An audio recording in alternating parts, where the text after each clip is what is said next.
Nau mai ki whakamiere. Welcome to Whakamiere, a podcast where we share te reo Māori translations of stories.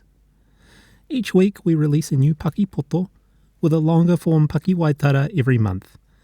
This month's Paki Waitara is Hills Like White Elephants by Ernest Hemingway. Please note that this short story contains references to abortion. Whakarongo mai. He puke āno he are whanamā, nā Ernest Hemingway. I roa, i te ahoki ngā puke i tua o te awawa o Epero. I tēnei taha, ka hore he maru, ka ore hoki he rākau. Ā, i wainga te tūnga, i ngā ararere whenua e rua e whitiki nāna e te rā. Tata tonu atu ki te taha o te tūnga, ko te ātārangi mahana o te whare, me tētahi ārai, ko hangaia ki ngā taura inanga pirepire. I iri, i mua i te tatau kua tūwhera atu ki te pāpara kauta, e rāhuitia ai ngā ngaro. I noho te ngai Amerika rāua ko te kōhine i tētahi tēpu i te maru, i wahu i te whare. I nā te wera, hei te whātekau meneti tai mai ai te rere whenua kakama i pāherona. Ka rua meneti te taunga ki tēnei tūnga, ka koke atu ai ki Matirihi. Hia hahei inu mā tāua, te ui atua te kōhine, kua unuhia tōna pōtai kua meinga atu ki te tēpu. E wera rawa atu ana te ki a te tāne. Kia unu pia tāua. Tō surface us te ki a te tāne ki te ārai. Ngā mea nui, te ui atua tētahi wahine i te kuaha. Ai, kia rua ngā mea nui. Ka taria mai e te wahine ngā krai he pia e rua, me ngā taunga inu whitau e rua. Ka hoa atu ia i te taunga inu whitau me te krai he pia ki te tēpuku.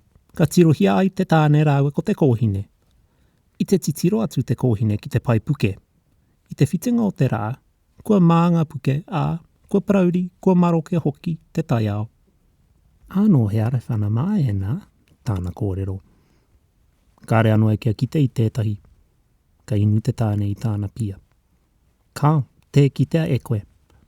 Aini pēr kua kitea e au, tā te tāne kupu atu. Kua tāu mea mai te kitea e au, ka hore he kiko o tēnā. Ka tiro te kōhine ki te ārai pirepire. Kua peitahia tētahi mea i runga, tāna ki atu. Ko te ahara o nā kupu? Anis del Toro, e momo inu. E o tia tāua te whakamātau. Ka karanga atu te tāne, whakarongo mai, rā te ārai. Ka puta te wahine i te pāpara kauta. E whaangari are, kia rua mai ngā Anis del Toro. Me te wai? Kei te hiahia hoki koe ki te wai? E aua, tā te kōhine kupu. Ka pai tonu me te wai? Tōna pai nei. Kei te pīrangi hoki ki te wai? Tā te wahine ui atu. Ai, me te wai. Ko tōna kakara, āno he kopoti, te ki a te kōhine i te whakahekenga i te karahe.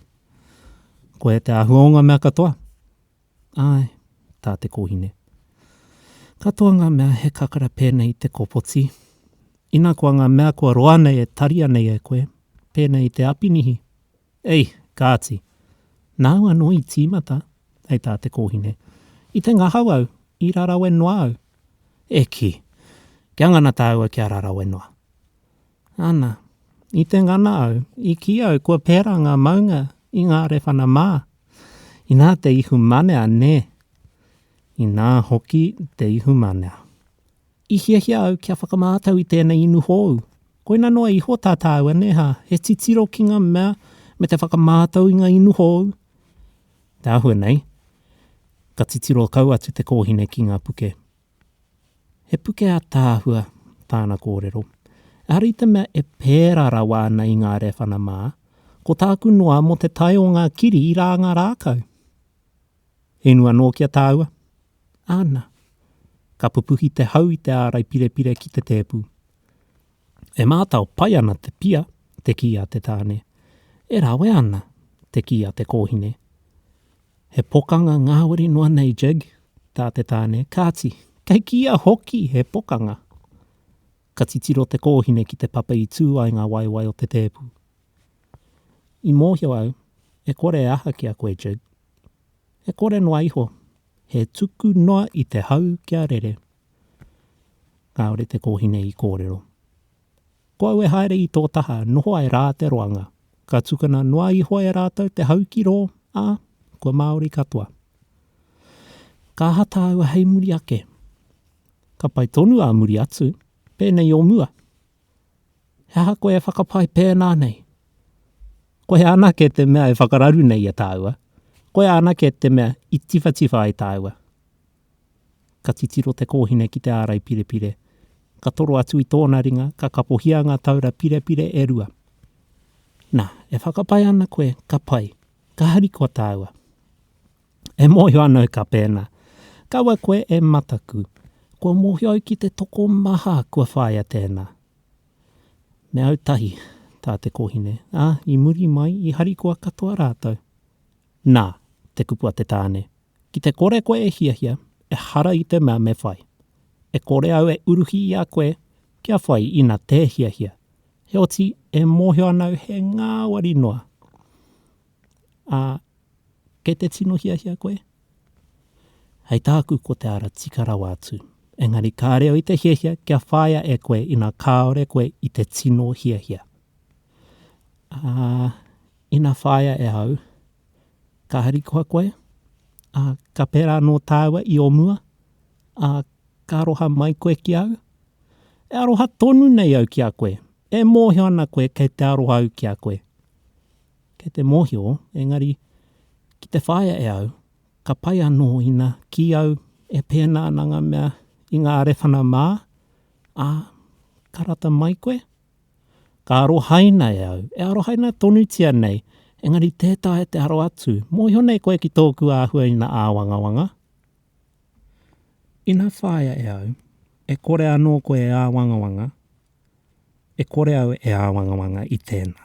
Tā te mea, he ngāwari noa. Ana, ka whāia e au, tā te mea, he ahanoa māku tōku āhua. Hea te tika ngō tēnā. He ahanoa māku. Kei te ratau ki a koe. Ai rā, engari hei ahanoa māku tōku āhua. Nā, ka whāia e au ka pai katoa. Ka reo te hiahia kia pēnā mai koe. Ka tū te kōhine, ka hi koe ki te pito o te tūnga. Kei tua, kei ko atu, e whira tōpata. E rākau hoki I ngā taha tika o te epero. Kei tua rāno, kei ko atu I te awa, he maunga. I rere te ātārangi o ngā kapua I te whira tōpata, ka kitea te awa e ia rānga rākau. Ko taia e tāua te katoa o tēnei, hei tāna. Ko taia e tāua ngā mea katoa. Ka mutu I iarangi ka tawhiti kē atu te āhenga. E hata au I kōrero ai? I ki au, ko taia e tāua ngā mea katoa. Ka taia e tāua ngā mea katoa. Kāore e taia e tāua. Ka taia e tāua te ao katoa. Kāore e taia e tāua. Ka taia e tāua te haere kiha ake nei. Kāore e taia e tāua. E hara tonu I a tāua. No tāua. E kāo, e hara. Kāti, ka tangohia ana e rātou, e kore e whakaokia. Engari, kāre anō rātou kia tango. Taihoa e kite. E oki mai ki te maru. Tāna kōrero, kaua koe pēnā rā. Ka reo I te pehe aha nei, te kia te kōhine. E mōhio noa nau ki ngā mea. Ka reo I te paku hiahia kia mahi koe I tētahi mea te hiahia. Kaua hoki tētahi mea te pai ki au tāna kōrero. Kāti, he pia anō kia tāua. Ana, engari me mārama koe, kei te mārama au te kia te kōhine. Aini e oti a tāua te whakamutu I te kōrero. Ka noho rāua I te tēpu. Ka tiro atu te kōhine, ki ngā puke I te taha maroke o te awawa. Ka tiro te tāne, ki aia, me te tēpu. Me mārama koe, tāna kōrero atu. Kāore au I te hiahia kia whāia e koe, I nā te hiahia e koe. E pai katoa anau ki au te anganga tonutanga, me he paku pānga tonu ki a koe. He paku aha rānei ki a koe, ka pai mai tāua. Ai rā, kāore e kore. Engari ka reo I te hiahia ki tētahi haunga ko koe. Ka reo I te pirangi ki tētahi atu. Me te hano, he ngāwari noa. Ai, e mōhio ana koe, he ngāwari noa. E rarau e noa nei tāu ki mai tēnā, engari, kei te mōhio au. E oti rā nei e koe te mahi tētahi mea māku. Ko au e mahi te haake nei mō te take. E oti pā, pā, pā, pā, pā, pā, pā, ia koe. Te whakamutu i tō kōrero. Kaore te tāne i paku kōrero. Engari, ka tiro atu ki ngā pēke i te pakitara o te tūnga. He uhi arunga no ngā hōtera i pau ai ngā pō i a rāua. Engari kāre au i te hiahia kia pēnā koe, tāna kōrero. Hei hanua atu māku. Ka hāparangi au, te kupu atu a te kōhine. Ka puta atu te wahine i ngā ārai me ngā karahe pia e rua. Ka hoa atu ai ki ngā taunga inu whi tau māku. Ramai ana te rere whenua hei ngā meneti e rima, hei tāna. Hea tāna i ki mai, te uinga te kōhine. He ngā meneti e rima haramai ai te rere whenua. Ka muramura tā te kōhine mene ki te wahine, e mihia ai ia. Me tari atu e au, ngā pēke ki tērā tutaha o te tūnga, te ki a te tāne. Ka mene te kōhine ki aia. Ana, kātahi hoki mai, kia pau ia tāhua te pia. Ka hikina e ia ngā pēke taumaha e rua. Ka tari tai āwhio i te tūnga, ki ngāra rere whenua anō. Ka tiro ake ia ki ngāra, engari te kitea te rere whenua.